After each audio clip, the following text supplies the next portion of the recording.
Estamos de volta com o Direto do Plenário. A partir de agora você acompanha a segunda parte da sessão plenária desta quinta-feira aqui no Supremo Tribunal Federal.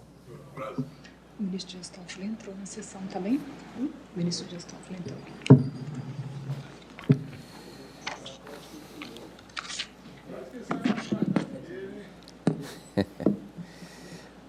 Aí, enquanto...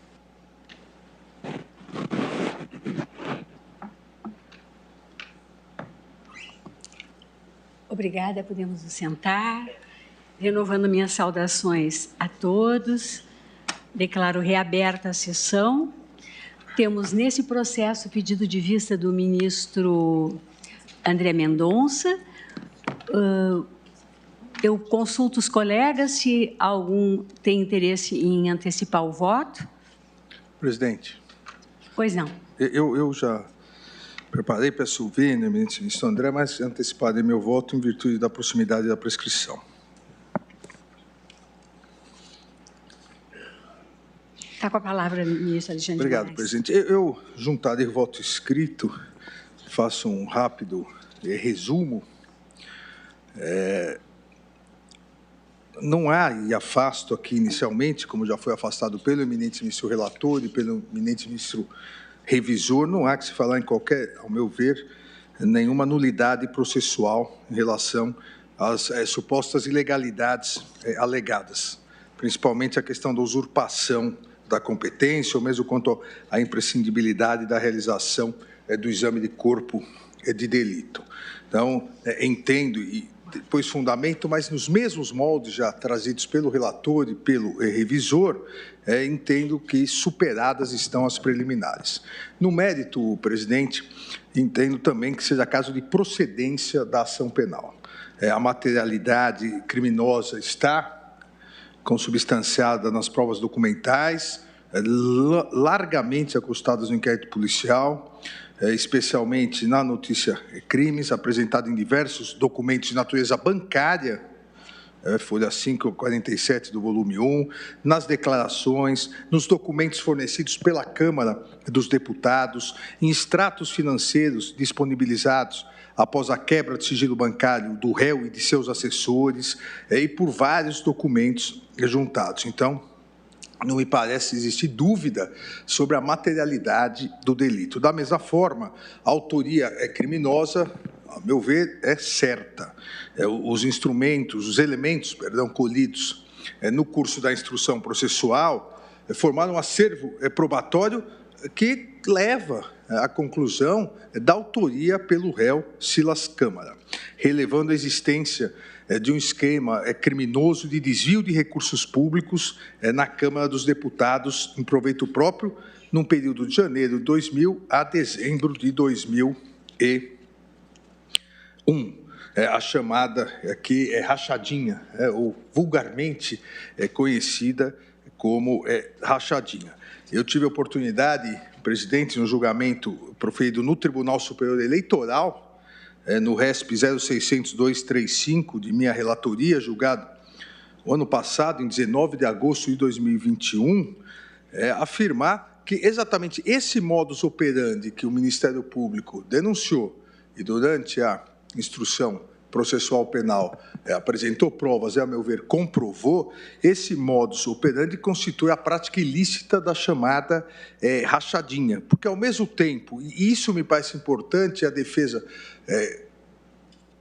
tentou colocar que não haveria um prejuízo, ao mesmo tempo, é um enriquecimento ilícito por parte do réu, e é um dano ao erário público. É um dano ao erário público porque aquele serviço que deveria ser prestado mediante a remuneração não é prestado. E isso ocorre, presidente, porque, ao meu ver, o esquema de rachadinha, e lamentavelmente esse esquema ocorre diversas vezes, em diversos locais, esse esquema de rachadinha é uma clara e ostensiva modalidade de corrupção, que tem aqui a finalidade de desviar recursos públicos. São recursos públicos destinados à assessoria e esses recursos públicos, simplesmente, eles passam a ser um acréscimo salarial para aquele parlamentar que efetivamente se utiliza desse mecanismo. E isso se dá, e nesse julgamento a que eu me referi, isso se dá, presidente, porque há uma previsão, na maioria das assembleias legislativas e nas câmaras municipais, de uma verba parlamentar X. Essa verba, ou com essa verba, o parlamentar pode contratar de 1 a X assessores, e ele vai fixando os vencimentos mediante uma tabela. Então, há essa discricionalidade por parte do parlamentar.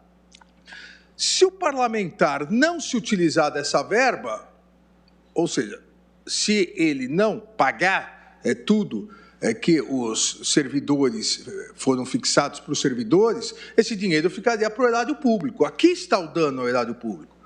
E o que costumeiramente se faz? Qual é o procedimento da rachadinha? Se chama um assessor e diz, olha, eu vou te nomear para o cargo aqui XYZ, que tem a remuneração de R$8.000, só que você vai receber R$2.000.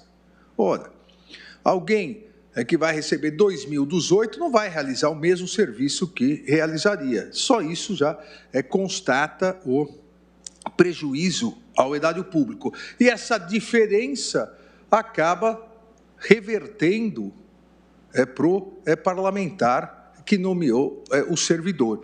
E, nesse caso aqui, nós temos, eu diria, um excesso até de provas desse procedimento. Há informações trazidas aos autos por Eliude Bacelar de Oliveira, outro deputado estadual pelo estado do Amazonas, que descreve detalhadamente, e eu transcrevo aqui esse depoimento, não vou cansá-los. Há também Raimundo Silva Gomes, ex-assessor, em 2 oportunidades, foi ouvido, e com riqueza de detalhes, foi específico ao afirmar esse modus operandi do parlamentar, do réu, o mesmo modus operandi, as datas, os valores dos depósitos, a agência do banco, ou seja, tudo foi detalhado, e a partir desse detalhamento, a partir das testemunhas, se chegou à prova documental. A outra testemunha ainda, Auriberto Guedes Lima, em 2 oportunidades ouvidas. É verdade, presidente, como a ilustre divergência bem pontuou, que algumas testemunhas depois voltaram atrás. Mas, pelo menos uma delas, o depoimento é tão inverossímil que realmente, claramente, voltou atrás, porque, vamos ser aqui complacentes, porque houve um pedido muito forte, porque no segundo depoimento, quando voltou atrás, simplesmente não há lógica no que essa testemunha diz. Mas, independentemente disso, há testemunhas que seguiram até o fim. Por exemplo, e cito aqui nos depoimentos, que fala que José Francisco Pereira Filho exercia a função de boy no gabinete, sendo que da remuneração de quase R$3.000 fixadas, ficava apenas com R$700, sendo obrigado a restituir a diferença, que é exatamente esse procedimento da vulgarmente conhecida rachadinha. Não bastasse a longa prova testemunhal, e não vou aqui transcrever ou ler todos os depoimentos, aqui uma outra, a Maria Goretti, que também detalha muito bem, e o Ministério Público e o juiz foram detalhando passo a passo para mostrar exatamente essa sequência do modus operandi. Não bastasse isso, a quebra do sigilo bancário, a prova documental produzida já sob o crivo do contraditório, demonstrou a existência de um esquema criminoso responsável pelo desvio de verbas públicas em benefício do réu Silas Câmara. O que ficou, o presidente, muito evidente após a quebra do seu sigilo bancário, determinado às folhas 317 e 320 do volume 2, oportunidade em que foi revelada a intensa movimentação financeira entre o réu e os seus assessores parlamentares. Presidente, também com todo respeito, não me parece que um parlamentar seja ou possa ser casa de crédito, banco ou agiota. Que um parlamentar fique emprestando dinheiro e depois, os inúmeros depósitos, a justificativa seja, estavam devolvendo o dinheiro emprestado. E não fez prova disso. Se ele alega esse fato, deveria fazer prova. Eu, como todos sabem, por muito tempo fui promotor de justiça. E na área de combate à improbidade administrativa. E vários servidores corruptos, a defesa era, eu vendi carro usado, vendia carro usado em dinheiro, era depositado.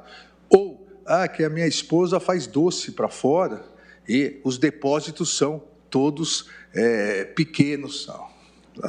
Eu diria que é risível essa alegação, ainda mais quando não vem comprovada com o mínimo de fundamento. E é exatamente o que ocorreu aqui. A hora que, a partir das testemunhas que detalharam o modus operandi, a quebra do sigilo bancário demonstrou qual a justificativa. Nós emprestamos dinheiro e aí a devolução. Obviamente, não há prova disso. E as tabelas dos valores pagos pela Câmara aos assessores, e depois os depósitos, as datas coincidem, as datas do pagamento, a retirada, o depósito em dinheiro, o depósito online, aqui, a tabela, eu cito a tabela 2 e faço várias tabelas demonstrando exatamente isso. Recebiam, retiravam, depositavam, ou seja, claramente aqui houve a rachadinha. Eu insisto, não, estavam devolvendo o dinheiro emprestado. E onde está a prova lá atrás do dinheiro emprestado? O dinheiro emprestado nunca surgiu. Não há prova alguma. Só há prova da devolução de um fictício dinheiro emprestado. E, como eu disse, tudo como depositante não identificado, 600, 600, 600, 900, 900, 1.000, 5.000, ou seja, sempre o mesmo padrão relacionado aos assessores. Também há uma alegação de que o servidor não sabia que não podia exercer 2 cargos, quem nomeou também não sabia que podia exercer 2 cargos. Sabemos todos que não é possível, para se eximir de responsabilidade, qualquer que seja, mais ainda a responsabilidade penal, alegar o desconhecimento da lei. Então, também aqui, salvo se comprovado fosse o erro de proibição, que o Código Penal prevê requisitos específicos para a comprovação do erro de proibição naquela situação específica, que a pessoa realmente, naquela situação específica, não teria condições de entender que era algo reprovável e aí afastaria a culpabilidade, salvo no erro de proibição, jamais é possível dizer, eu não conhecia a lei, ainda mais sendo assessor dentro da Assembleia Legislativa e muito menos o próprio parlamentar. Eu vou, aqui no voto, presidente, mostrando os depósitos, mostrando as tabelas, mostrando toda a sequência do modus operandi, a minuciosa análise dos documentos e mídias que foram feitos durante o inquérito, o processo, ao longo do relatório, pelo menos 17 secretários parlamentares do réu, de Silas Câmara, valeram-se sempre do mesmo modus operandi de retirar quase a totalidade da remuneração recebida pela Câmara dos Deputados no dia seguinte ao recebimento ou no dia subsequente ao crédito da remuneração. Ainda, presidente, outro ponto interessante e importante consiste na análise dos diversos documentos enviados pela Câmara dos Deputados. Cito aqui folhas 330 a 379 do volume 2, o ofício 645 de 2007, folhas 386 do volume 2 também, que tinha como remetente a Assembleia Legislativa do Estado do Amazonas e como destinatário essa corte, dando conta exatamente do que acabei de dizer, que 2 dos servidores, José Francisco Pereira Filho e Marcelo Amorim dos Santos, exerceram ao mesmo tempo cargos comissionados em ambas as casas legislativas, na Câmara dos Deputados e na Assembleia Legislativa do Amazonas. E em ambos faziam o mesmo modus operandi, ou seja, impossível estar nos 2 lugares ao mesmo tempo. E, ao contrário aqui do que sustentou a defesa nas suas alegações finais, não se está discutindo, e isso foi ressaltado pelo eminente ministro revisor, não se está discutindo o uso de servidores públicos para fins particulares. É outra questão aqui. Isso já foi debatido no inquérito que o revisor e o relator citaram, de relatoria de Vossa Excelência. Aqui está se discutindo o desvio de verbas públicas, a chamada rachadinha. Dessa forma, presidente, me parece, e cito aqui alguns outros precedentes, o relatório de análise 104 de 2015, que revelou vários depósitos recebidos pelo réu Silas Câmara, valor de 116.857, sem identificação dos depositantes, 3 transferências eletrônicas no valor de 5.620, também nesse mesmo período, vários depósitos realizados no mesmo dia, como os efetuados nos dias 24 de agosto e 22 de fevereiro, 24 de agosto de 2000 e 22 de fevereiro de 2001, todos eles sem qualquer explicação por parte do réu. A prova, então, me parece robusta, me parece conclusiva, ou acima de qualquer dúvida, não me parece existir dúvida da prática desse desvio, desse lamentável desvio conhecido como rachadinha e como bem descrito pelo eminente ministro relator. Assim, presidente, ao réu foi imputada, nesses termos, a prática do crime previsto no artigo 312, parágrafo 1. Faço análise dessa conduta, cuja tipicidade se subsume ao descrito pelo Ministério Público, e julgo procedente a pretensão punitiva deduzida na denúncia pelo Ministério Público para condenar o réu Silas Câmara como incurso nas penas do artigo 312 caput, na forma do artigo 71, é um crime continuado, foram inúmeros depósitos, ambos do Código Penal. Em relação à dosimetria da pena, entendo também correta a observação do eminente ministro relator, seguida pelo ministro revisor, tanto na fixação da pena base, revela-se, ao meu ver, acentuada a culpabilidade do réu. Eu sempre insisto, presidente, sempre insisti, desde o início da minha carreira como promotor, não há uma obrigatoriedade de sempre se começar pela pena mínima, senão não haveria necessidade de pena mínima e pena máxima. Deve-se analisar a culpabilidade, e aqui é acentuada, porque o acusado, o réu, é deputado federal, pelo Estado do Amazonas, ou seja, é alguém que foi eleito pelo povo para representar os seus eleitores, e acaba disseminando uma prática de corrupção, e a corrupção corrói os pilares da República. Se não houver o combate à corrupção, isso vai corroendo o cupim da República, a questão da corrupção.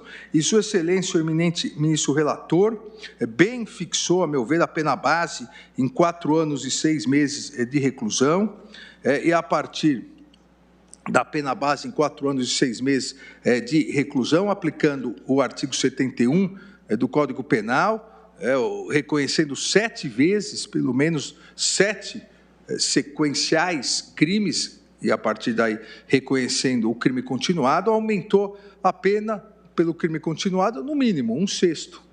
Aumentou no seu mínimo, alcançando o montante final da pena em 5 anos e 3 meses de reclusão e 123 123 dias multa, o valor de cada dia multa equivalente a 5 salários mínimos, considerada a condição econômica do réu. Então, eu acompanho no mérito o eminente relator, na fixação em dosimetria da pena, assim como fixado o regime semiaberto por parte do eminente ministro relator. Por ser fixado o regime semiaberto, deixo, assim como fez Sua Excelência, o eminente ministro relator, de aplicar o entendimento que ainda o plenário não definiu, mas o entendimento da primeira turma, que não se aplica nesse momento, que no caso do regime fechado, se aplicaria imediatamente a perda do mandato, porque ficaria mais de 120 dias sem comparecer às sessões, e isso é causa expressa constitucional de perda do mandato. Aqui, como fixado o regime semiaberto, será possível o comparecimento, já há precedentes da Casa, então deixo de fixar a perda imediata do mandato, porém, nos termos do artigo 15, inciso 3º, uma vez transitado em julgado, estará com seus direitos políticos suspensos. É o voto, presidente. Obrigada, ministro Alexandre. Mais alguma... Senhora presidente. Pois não, Senhora presidente. Pois não, ministro Dias Toffoli. Pois não, agradeço. Ficou sem vídeo. Votariam anteriormente. Perdão, ficou sem áudio, ministro Dias Toffoli. Não. Está ouvindo? Alô? Agora sim, agora voltou. Obrigada. Muito obrigado, senhora presidente. Pedindo escusas aos colegas que votariam anteriormente, mas eu sei que já há também um pedido de vista, e por designação de Vossa Excelência, daqui a pouco irei representá-la em um evento aqui na cidade de São Paulo. Eu gostaria também de registrar a minha posição no sentido de que eu quero participar desse julgamento. E para que a semana que vem, que já oficiei a Vossa Excelência que não estarei presente para poder votar, mas eu ainda não tenho condições de formar a minha opinião, eu adiro ao pedido de vista que foi formulado e, portanto, embora não seja do nosso regimento vista conjunta, mas eu a formulo para que o meu voto seja assegurado, porque, como já oficiei a Vossa Excelência, a semana que vem não poderei participar, em razão de compromissos internacionais, que, aliás, vários colegas também estarão, e que eu não terei condições de participar da sessão, e eu hoje não tenho condições de aguardar ao fim e ao cabo chegar ao meu tempo de voto por conta da designação que Vossa Excelência honrosamente me deu de representá-la em um evento na cidade de São Paulo.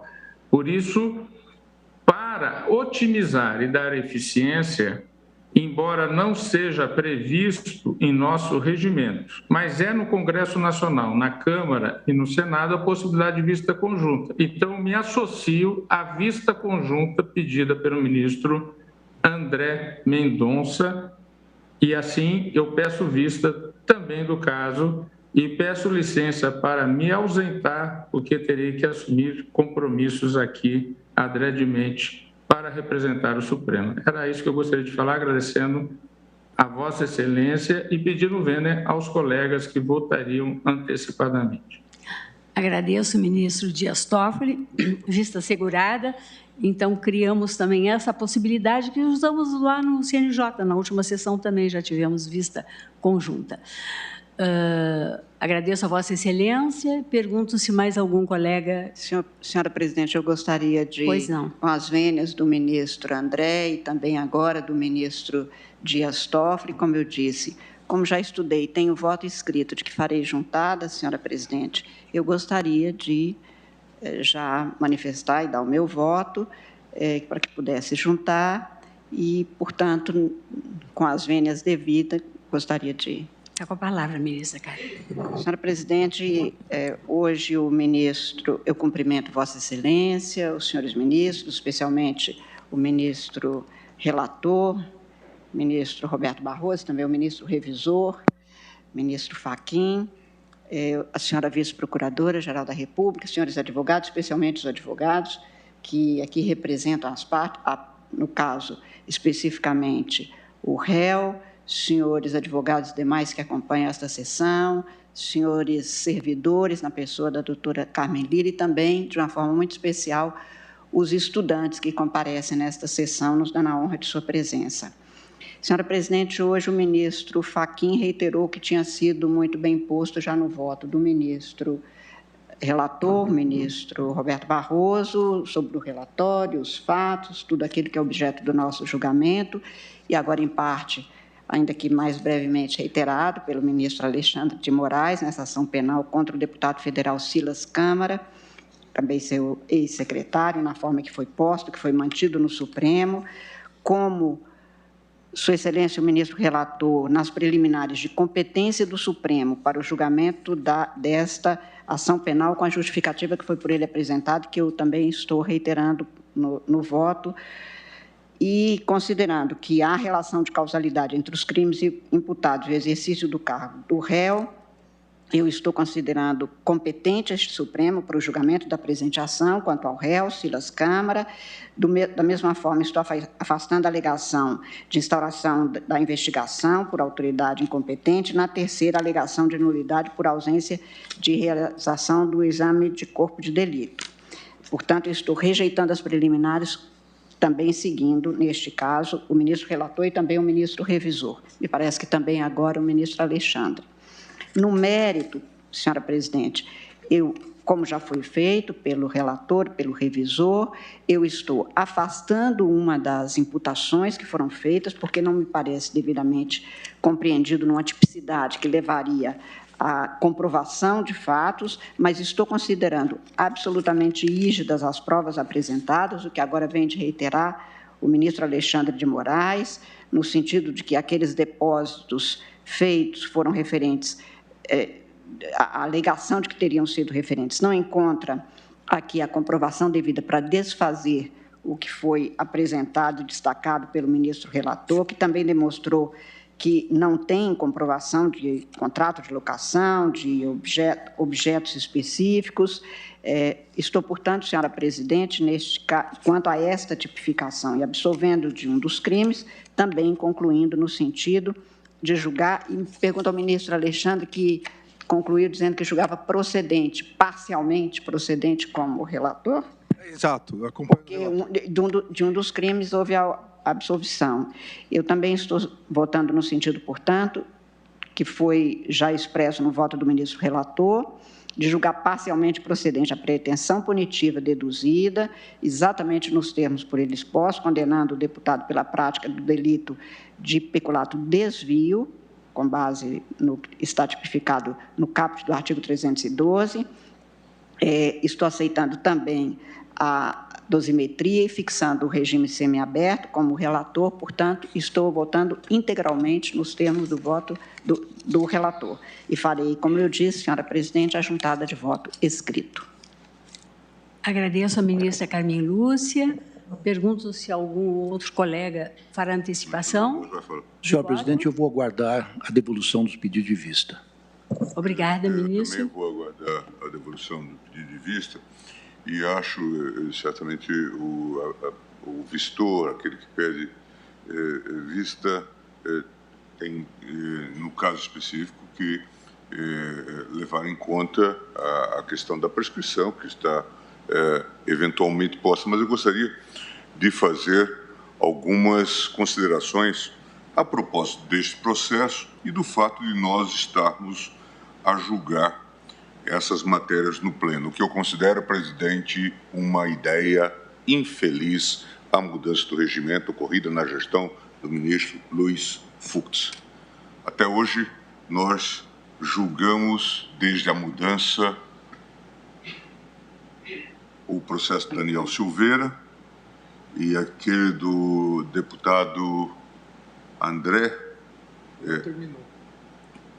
Quem não terminou esse segundo. Que não terminou, pende de embargos de declaração. Neste caso específico, o pedido de destaque se deu em final de 2020.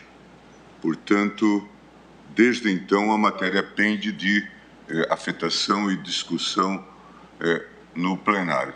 Não se pode imputar ao colega que pede vista qualquer responsabilidade, porque, de fato, tudo tem a ver com esse sistema, né, funcional ou disfuncional.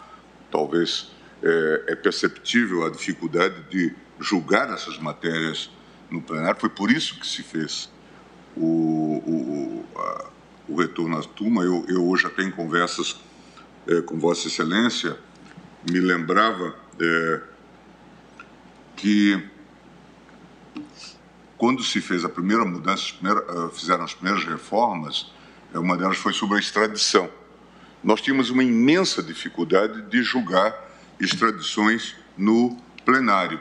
E aí ocorria, eu lembrava até com o ministro Lewandowski, o fenômeno de ficarmos com pessoas presas, às vezes, 4 anos, e depois começavam a vir pedido de relaxamento da prisão, porque toda a dificuldade, inclusive, de instrumentalizar essa questão, viabilizar o julgamento no plenário. Depois disso, eu me lembro que a ministra Ellen, salvo engano, fez um levantamento e mostrou que em 8 meses nós estávamos conseguindo julgar as extradições nas turmas. Portanto, mudou drasticamente esse quadro. Então, só para refletir que, de fato, há aqui uma crise de caráter sistêmico ou estrutural. Hein? Talvez de gestão. Estrutural, talvez no que diz respeito a essa temática. Os processos podem estar prontos para virem ao plenário, mas há imensas dificuldades, tendo em vista a pauta que já está desenhada ou perfilhada. De modo que eu gostaria de fazer essas considerações, porque eu acho que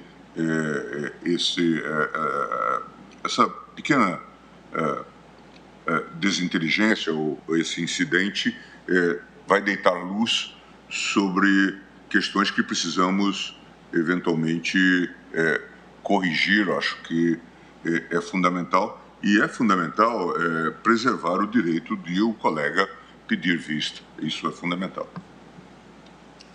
Obrigada, ministro Gilmar.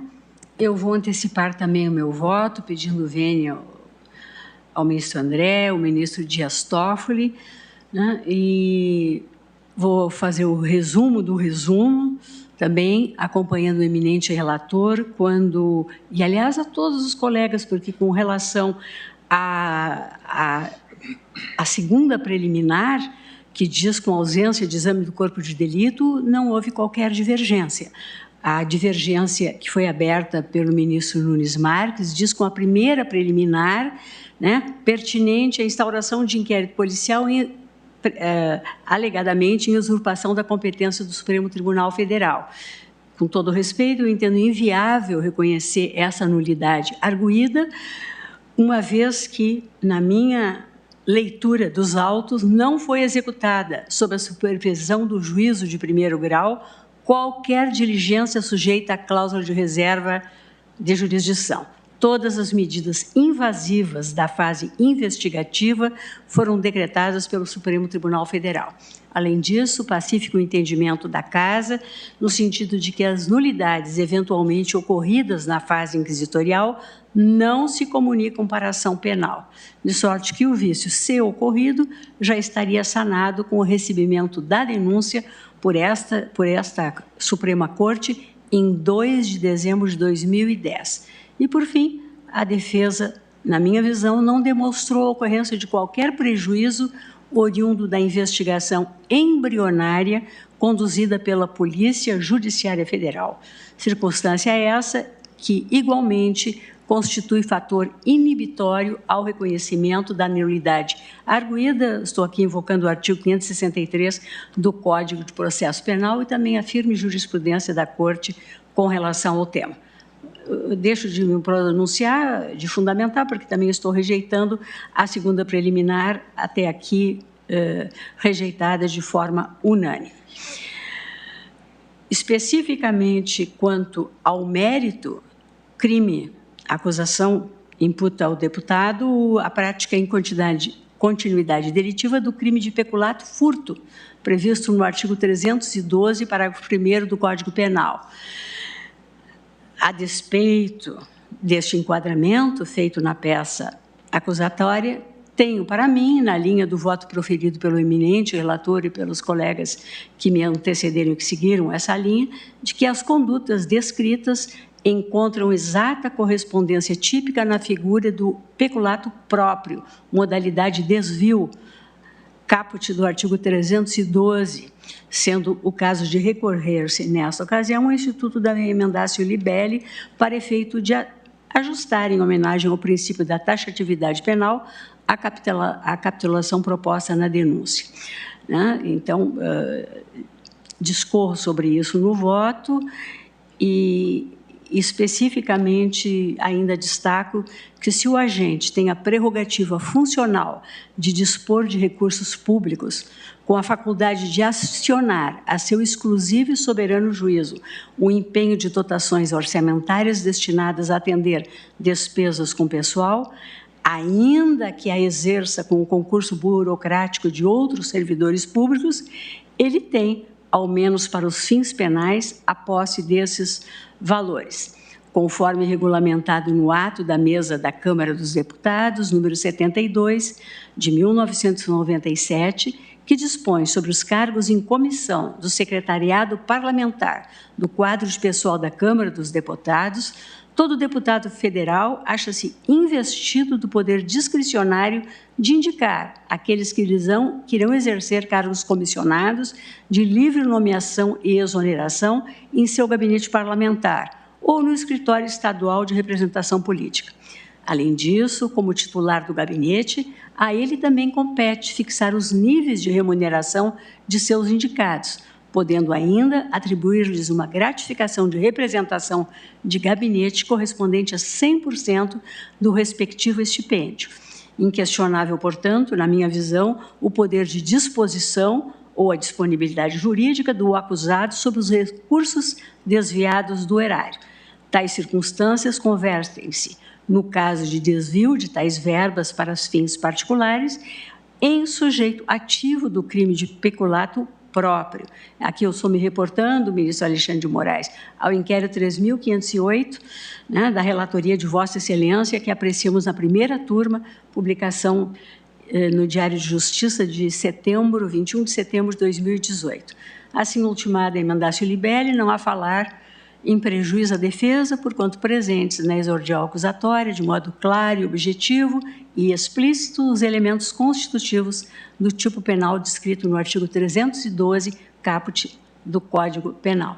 Dito isso, entendo que o Parquet Federal se desincumbiu do ônus de demonstrar, para além de qualquer dúvida razoável, a procedência do primeiro grupo de imputações contido na denúncia, consistente na conduta do réu de desviar em proveito próprio, desde o mês de janeiro de 2000 e até dezembro de 2001, parte dos recursos destinados ao pagamento dos salários de 14 assessores legislativos lotados em seu gabinete na Câmara dos Deputados ou em seu escritório de representação local.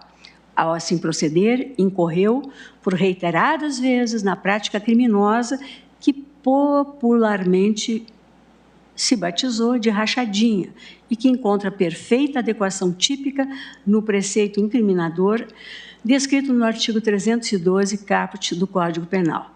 Eu examino os elementos de prova no voto escrito que farei juntar aos autos e deixo de fazer a leitura nessa assentada, considerada minuciosa análise fático-probatória efetuada pelos ministros relator e revisor e em seus respectivos votos, a cujo teor adiro integralmente.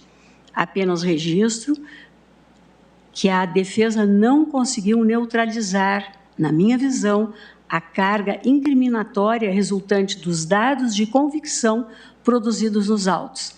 Tampouco logrou introduzir, em referido acervo probatório, um elemento de dúvida razoável capaz de desautorizar a formulação, no ponto, de um juízo penal condenatório.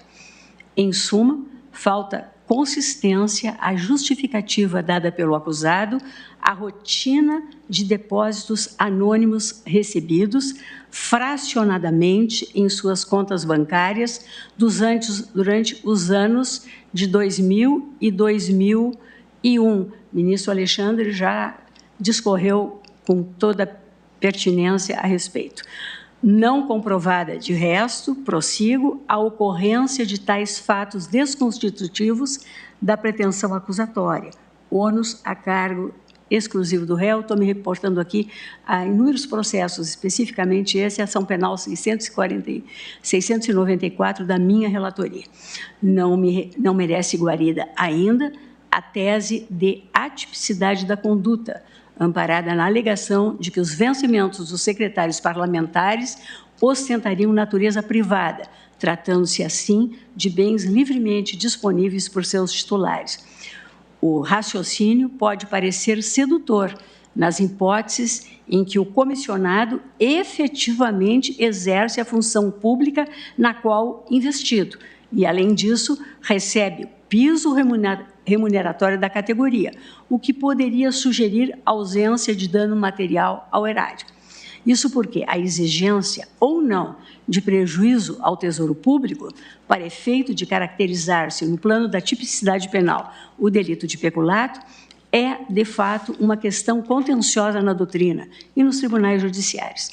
No entanto, o argumento em questão, a ausência de resultado material, não se ajusta a esta causa penal, cujos subjacentes fatos delituosos resultaram em efetiva lesão aos cofres públicos.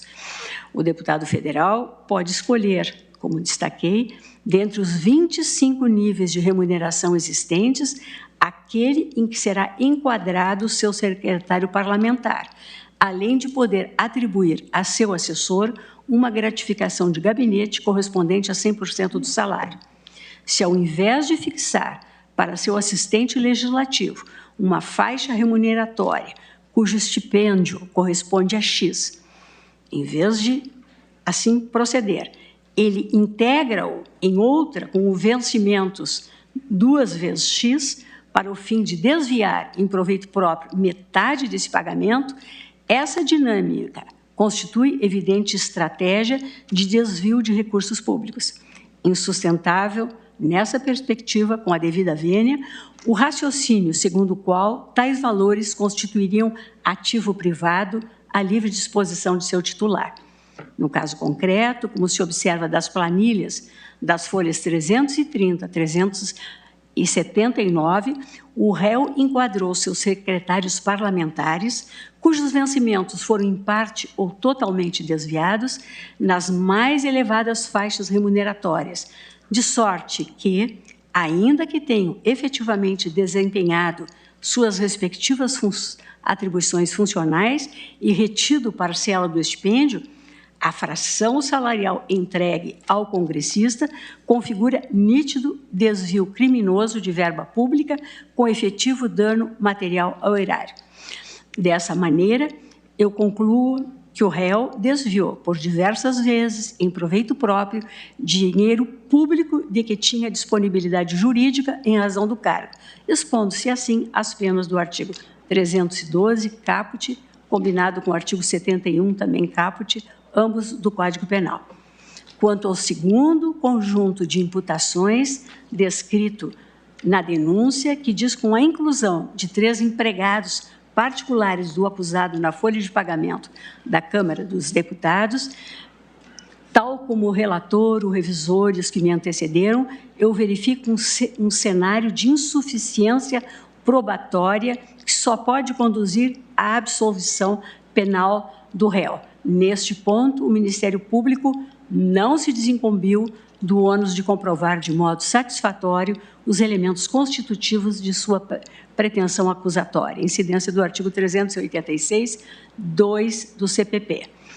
Nessa linha, e me excusando por aqui está a assegurar vossas excelências, mas me reportando integralmente aos judiciosos fundamentos do eminente relator, do eminente revisor e dos colegas que me antecederam, e com a devida vênia da compreensão diversa do ministro Nunes Marques, eu acompanho integralmente o voto proferido pelo ministro Luiz Roberto Barroso e julgo parcialmente procedente a pretensão acusatória para condenar o réu Silas Câmara como incurso em continuidade delitiva nas penas do artigo 312 caput do Código Penal e para absolvê-lo das imputações contidas no segundo recorte fático descrito na denúncia. Quanto à dosimetria da pena,